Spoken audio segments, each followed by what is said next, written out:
किसी ने बड़े कमाल की बात कही है कि दूसरों की मदद करने का समय आज की दुनिया में किसी के पास नहीं है, लेकिन दूसरे के काम में अड़ंगा लगाने का समय आज की दुनिया में सबके पास है।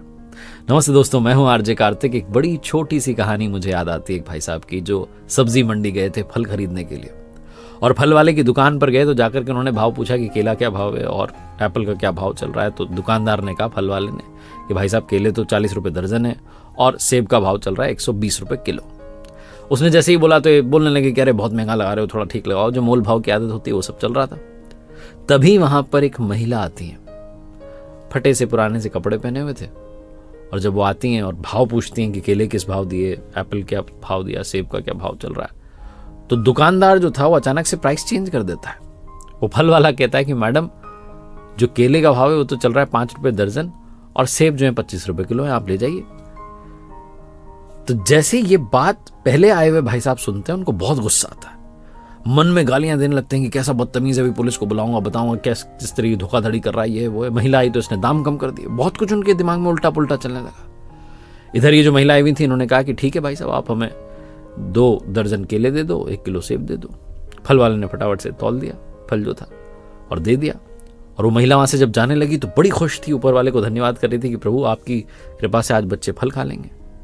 जैसे ही वहां से थोड़ी सी दूर गई, ये जो पहले से आए हुए भाई साहब थे, ये गुस्से में बड़बड़ाने लग गए कि बदतमीज हो तुम, अभी पुलिस को बुलाता हूं, ये है वो है, समझ क्या रखा है तुमने।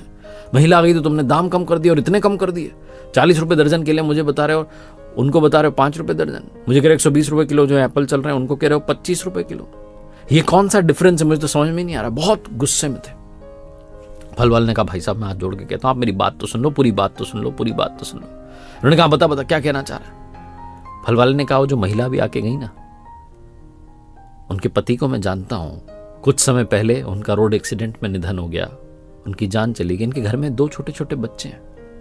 मैंने कई बार प्रयास किया कि इनकी मदद कर दूं। यहाँ सब्जी मंडी में बहुत लोग जानते हैं, यहाँ पास में ही रहती हैं, बहुत लोगों ने कोशिश की कि इनको थोड़ा पैसा दे दें, इनके बच्चों की शिक्षा का खर्चा उठा लें, लेकिन ये तैयार नहीं है, बहुत खुददार है। लोगों के घरों में जाकर के साफ सफाई का काम करती हैं, झूठे बर्तन मांजती हैं, सफाई करती हैं, सब करती हैं, और अपनी खुददारी से जीवन जीती हैं। तो मुझे जब लगा कि कोई और तरीका ही नहीं है इनकी मदद करने का, तो मैंने सोचा कि कभी अगर मेरी दुकान पर फल खरीदने आएंगी तो सस्ते दाम में बेचूंगा। भोली भाली हैं, ये सोचती हैं कि यही भाव चल रहा है और मैं बस इनकी मदद करके खुश हो जाता हूं।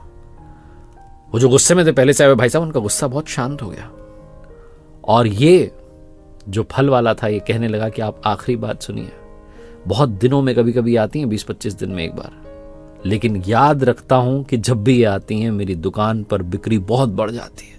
जिस दिन ये आती है ऐसा लगता है कि ऊपर वाले ने बहुत कृपा कर दी। भाई साहब मैं तो अपनी तरफ से थोड़ा सा बस मदद करने का भाव रखता हूं, ऊपर वाला पता नहीं किस भाव से मेरी ये जो छोटी सी झोपड़ी है इसमें बहुत कुछ भेज देता है।